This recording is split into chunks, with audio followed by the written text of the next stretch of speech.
Hey, what is going on, everybody? It's Jordan Leandri, and welcome to a special edition of the Biased Boston Sports Report, coming to you on August 22nd, 2017, around 7:55 p.m. Eastern Time. And the Boston Celtics have just made a blockbuster deal where they swap Kyrie Irving. Well, they swap Isiah Thomas, and they send him to Cleveland for Kyrie Irving.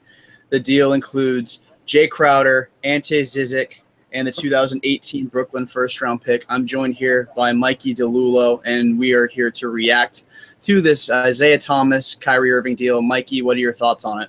Are you basking in his glory yet? I am, actually. It took a second to settle in.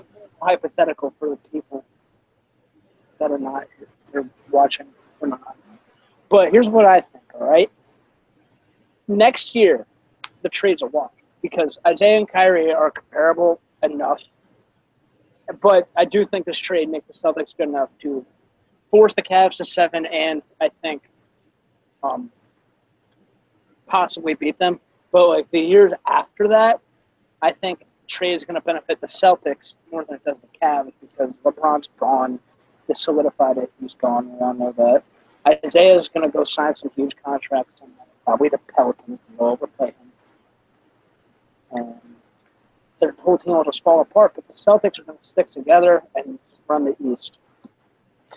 Yeah, I agree. I think one of the more underrated parts of this deal is that Isiah Thomas is now an expiring contract and Kyrie Irving is under contract for not only next year, but the year after that. So we've got 2 years of Kyrie Irving under control at a relatively team-friendly, I think it's $18 million he's making next year and the year after, which is very team-friendly for a guy of his caliber. And Isiah Thomas, obviously, at age 29, is going to be looking for like a max deal or super max deal this offseason. You know, and what Celtics fans aren't realizing is that if the Celtics were going to make any sort of blockbuster deal, it was going to have to hurt a little bit.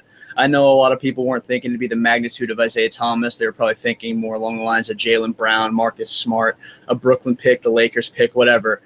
But I think in the long run, they trade Isiah Thomas. They get a guy they're trading guys 29 years old looking for a max deal, and they're getting guys only 25. At a pretty high level, a guy that's probably not even reached his full potential because he's been with LeBron this entire time. But I remember. I don't know. That's what I thought. I broke my brother. Of course, he's a huge Celtics fan, obviously. So I remember I was just sitting there in my room, just like refreshing the thing on my phone, waiting. Then I saw Sham's notification. I texted him, said, "Start wearing your bird jersey to games." He's like, "Why?" I said, "Well, Isiah just got traded." But, again, like everyone's saying Cleveland won the trade, and maybe 10 years down the line, if the Nets pick turns into a star, as of right now, looking at it right now, it's a wash. But the near future, the Celtics will win it, but I think in the far future, possibly the Cavs. Yeah, and I think one thing that people aren't noticing is as of right now, I imagine they're happy. Yeah. One thing that I'm actually kind of curious about is what is Isiah's hip like? Because that's what a lot of people aren't really paying attention to. It's not our problem anymore, but that's what a lot of people that are reacting to this deal is if the Celtics just got fleeced out of Isiah Thomas for Kyrie Irving. Yeah, they're just reacting. They're asked, like, what if Isiah is not the same next year because he loses a step because his hip is just messed up? I mean, that's something that's a legitimate possibility. We saw how slowed down he seemed to be in the Cleveland series when he got a lot of harder defensive sets against him. He struggled, and obviously he only played the first 2 games before he was done. His hip was just done, and he may even not even be ready for training camp, which is something that a lot of people aren't listening to either. You can go now. Oh, but anyway, so as I was saying, I do think Isaiah's going to take a step back next season with LeBron. But it's going to be because of LeBron. It's not going to be because of the hip. It might be partly, but I think it's going to be primarily for LeBron. Obviously, and you got LeBron, who I hate him, but you know what? He's probably still the best player in the world, and if not, he's definitely like in the top 3 or 4. You gotta. He's going to be obviously the top player. He's going to be option A, right? And he's going to leave next year anyway. More than likely, I would say probably the Lakers. Isaiah's going to leave somewhere else. And basically the Cavs is falling. next year is the last season the Cavs can really compete for a title unless LeBron stays, which I don't see happening. Because Isaiah's not going to average like 29 points a game or something, whatever he did last year. He's going to take a step back. He might still average like 20. I think he'll put up comparable numbers to Kyrie, except obviously like defensive rebounding. But I think in the short term, Celtics are more than the Cavs. Now, the Celtics could, realistically speaking, of course, make the finals next year. Yeah, I agree. And one thing here is the East is so weak now with all these moves, sending, the Jimmy Butlers, the Paul Georges to the Western Conference, and even, Brook Lopez. I know he was on the Nets, but, that's still a good guy, and that's a good player that was shipped out of the Eastern Conference. The East is very weak next year. The Nets, I know they're not going to be a playoff team. They're not going to be like a top 5 seed in the East next year. But I think that they aren't going to be necessarily the worst team in the East next year. They may be like a 9 seed or a 10 seed, maybe even sneaking as the 8 seed. I don't know. It's just that bad next year. They have D'Angelo Russell, and if he winds up playing up to his potential, that could be huge for the Nets, and that could actually wind up helping the Celtics more than it helps the Cavs. Yeah, especially considering the Nets are no longer. I mean, they're still the worst team, but they're not far and away the worst team. You could actually argue, say, the Lakers. And they're both in the West. And I believe the Celtics own the Lakers pick as long as it doesn't go number 1 overall. Or outside of 5. Or outside of 5, which in all likelihood it will because, like, Lonzo Ball, all right, I don't personally buy the hype on him yet, but for the sake of argument, he turns out to be, he wins Rookie of the Year, whatever. He's still not good enough to drag them into the playoffs. It takes, a historically great rookie, I should say, to drag a team into the playoffs. Like, Jordan could do it. I realize saying that's a little unfair to Lonzo and Michael Jordan for you. Play him. So I don't think the Lakers are making the playoffs, and I think there's a very good chance that they're in the top 5 of the lottery. The Nets, they're still going to finish top 5, but there's a chance they don't finish in that top 5. They could end up with like the 6th pick or something. Yeah, that pick could very well go 5 or 7. Yeah, but as we were saying, this is a very deep draft class from what I've read. I wouldn't know because I don't care about college basketball and I don't really care about the NBA, other than the Celtics, of course. But apparently this draft is just supposed to be really good. So, again, maybe the pick that the Cavs get, maybe let's say they got the 7th pick or whatever, maybe that guy turns into a stud. It happens all the time. Just like Jordan was the 3rd pick. Kobe was like the 13th pick or something. It just happens. Perhaps maybe the guy the Cavs get could turn out to be a stud. Yeah, but I don't think any guy that the Cavs could wind up drafting is going to be as good as LeBron James and make them that much of a force in the Eastern Conference to the point where it can be considered a lost trade for the Celtics. Obviously, it depends on how Kyrie Irving does here and if he stays here long term and what further moves the Celtics wind up making.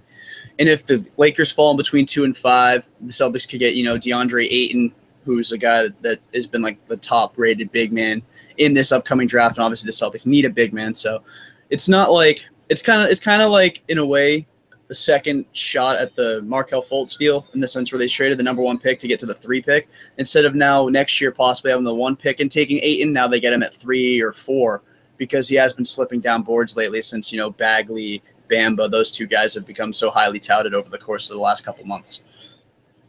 Yeah, you said if Kyrie stays long term, I do believe now he's going to.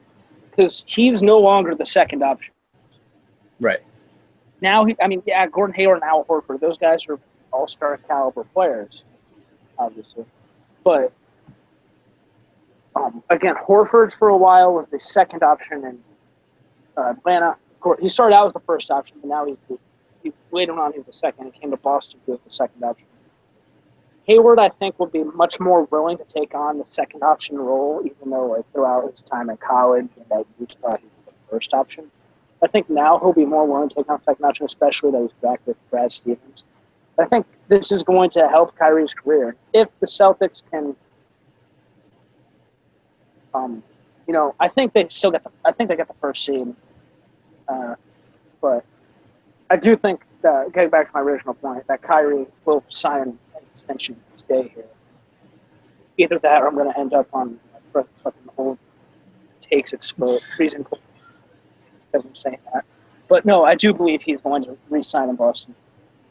Yeah, so do I. And I think, and even if it doesn't, you still got him for at least one more year than you'd have Isiah Thomas, considering IT is a free agent after next season. So I think at the end of the day, when you factor that in, the cap, the way it relieves the Celtics cap a little bit, and the fact that Kyrie will be here for at least one more season, I think it's something that Celtics fans should be a little bit more happy about than they are. They're already starting the fire Ainge chants and everything. So I think they should kind of pump the brakes a little bit on that and just pay attention to the fact that they got one of the best point guards in the league.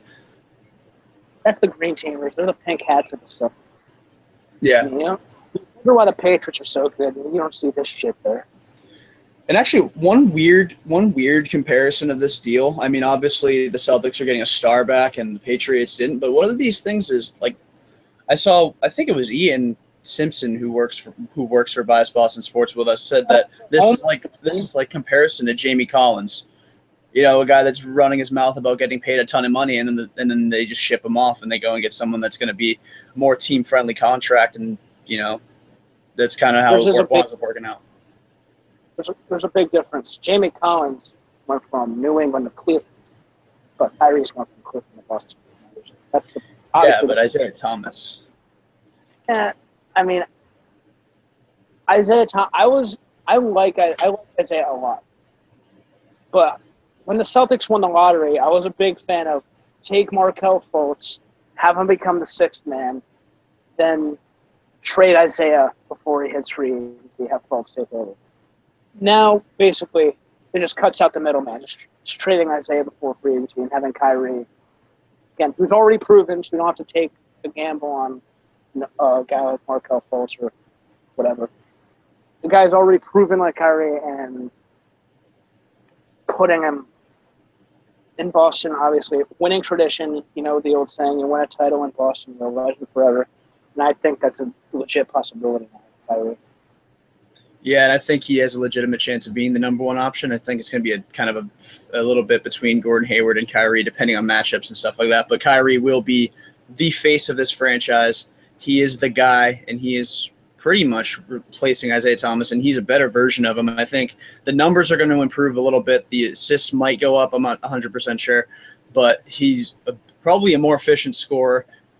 He's I wouldn't say he's more clutch, but he's definitely comparable in that regard. And I think just the height difference, I think Kyrie's got like 4 or 5 inches on Isiah. That makes him a little bit more of an intimidating defensive presence than Thomas, even though Isiah may be better in terms of effort on defense. Well, I mean, it's a quote, the legendary Ken Murphy, I'm not here to play some boring-ass defense. But that's okay because, I mean, it's not okay, but it's manageable because the Celtics still have guys like Marcus Smart and Jaylen Brown and Al Horford who can pick up the defensive slack more so than Kyrie Irving, because let's be real, he's not going to be playing dumbass defense.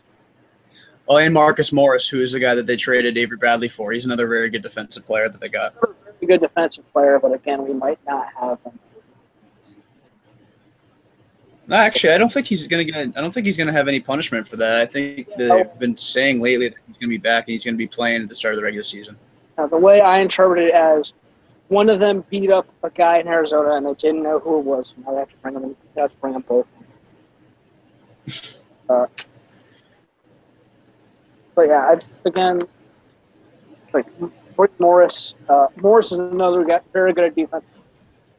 And it'll be similar to what they did last year. What they had, obviously, they don't have Crowder anymore, but guys like Smart, Brown, Horford, and now Morris. I mean, I guess Morris and Crowder can call that a wash, but they're going to be picking up the defense slack with a star. Because, again, Kyrie and Isiah, they're so offensively good, you can ignore that they're not good defensively. Right. The Celtics shouldn't take much of a burden at all on this team, especially considering they also just got Gordon Hayward. So they still have a lot of offensive firepower as well as defensive skills players like Horford, Morris, Smart, Brown. Maybe Tatum. I haven't seen him enough defensively. Rozier's a pretty decent secondary defensive point guard. So they have their defensive guys. I don't think it's going to be an issue. And I don't even know how to pronounce his last name. I'm not going to try, but I hear he's also a very underrated defensive player, and they obviously have him. He took number 37 because there wasn't anything. All right, so that's all I have to say on this deal. Do you have anything else you want to add? I mean, well, this is going to be a little bit. Well, might be a little bit of an comparison. But this is the first time we're going to see a Kyrie post LeBron as the first option because, obviously when he first came into the league, LeBron was still in Miami, and he was the first option, and he did okay, but the team around him just wasn't good at all. And you add LeBron, he can learn from it. It's kind of like when an NFL team benches their rookie quarterback so they can learn from the veteran for a year, and then they give him the starting job. It's something like that. He's learned from LeBron on how to lead the team, and now he gets to go to Boston and lead the team for the first time. It's kind of similar to what Russell Westbrook did in Oklahoma City, because he was with Durant, and both obviously we got two superstars. There's going to be one who's the leader, and out in Oklahoma City was Durant, Cleveland was LeBron. When Durant left, Russell Westbrook was able to take over and lead a horrible roster into the playoffs, and it paid off for him. He has an MVP now, and he has Paul George now. That was an odd comparison, but same thing for Kyrie.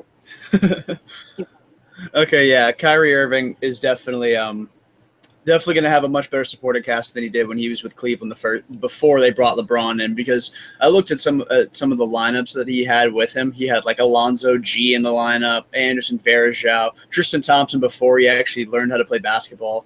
It was just a bunch of random guys that just weren't that good. J.J. Hickson, just a bunch of random players. So now Kyrie is going to go into a situation where he's got Gordon Hayward, Al Horford, Marcus Morris, Marcus Smart, Jason Tatum, Jaylen Brown. They're already better than that Cavs team, so he's gonna be fine. It's not like it's gonna be anywhere close to as bad as it was his first time in Cleveland, and I think he's gonna buy into this whole team first system. Already got a better coach than Brad Stevens, because in my opinion, Brad Stevens is a top 3 coach in the NBA. I think Kerr, Popovich, Stevens, in any order, are the top 3 coaches. And who did Kyrie have the first time before LeBron came back to Cleveland? Mike Brown? I think it was Mike Brown, yeah. Mike Brown or Andrew Bynum or something. I know he wasn't a coach, but the reason I would think that he was. And now he gets to have a real coach for the first time ever, because let's be real. Guys like Tyronn Lue, he's decent enough, but when you have LeBron and Kyrie on your team, it's not really that hard to do the job coaching. But again, with Brad Stevens, this guy's one of the best coaches in the NBA, and he's just going to help Kyrie unlock his full potential, which amazingly he still hasn't reached yet because of LeBron and obviously the bad coaches. Right. Kyrie Irving definitely going to be able to tap into his full potential this year that he didn't have yet. He didn't have that skill set when he first came into the league. And then it was kind of overshadowed by the fact he had LeBron, Kevin Love, and all that supporting cast in Cleveland. So now we finally get to see what Kyrie Irving's made of as the number 1 option on a team. And I'm looking forward to it. I think the Celtics are not the lock for the number 1 seed, because it depends really on Isiah Thomas's health. But top 2 team, Eastern Conference Finals. Yeah, if I had I said this earlier, but possibly if they can get the Cavs to 7, if that Game 7's in Boston, they're going to the finals. Yeah, I agree, especially since we saw last time Kyrie Irving played in a big Game 7, obviously in the NBA Finals, we saw him light up the Warriors and hit that clutch shot at the end. So it's gonna be fun to see him playing in Boston this year, and then of course next year. We'll see if he can bring this team to banner number 18, or at least to the NBA Finals, and we'll see how they compete with the Warriors. I'm gonna tell you one last point I want to make. I'm gonna look up on Twitter right now, see some bronze sexuals reactions to trading Kyrie Irving, especially after he saved LeBron's ass in the finals a couple years ago. Let's go to work. All right. Come on, shall we? With the random one. All right. Here we go. I assume it will be.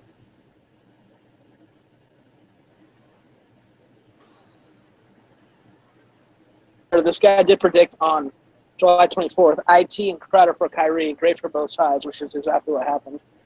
And then he tweeted a guy who, of course, he's holding up pictures of the fucking Confederate flag and shit. It's like Celtics fans are already on the street of Boston welcome Kyrie Irving, the most unoriginal joke of all time. And, of course, the meme, J.R. Smith saying, "Hey, Bron, why is Kyrie a foot shorter?" All right. Yeah. That's all. All right. Sweet. So there you have it. Kyrie Irving to Boston for Isiah Thomas, Jay Crowder, and Zizic, and the 2018 Brooklyn pick. That's the deal. And now Celtics got a new point guard. We'll see how it works out this year. Mikey, thank you. 10-4.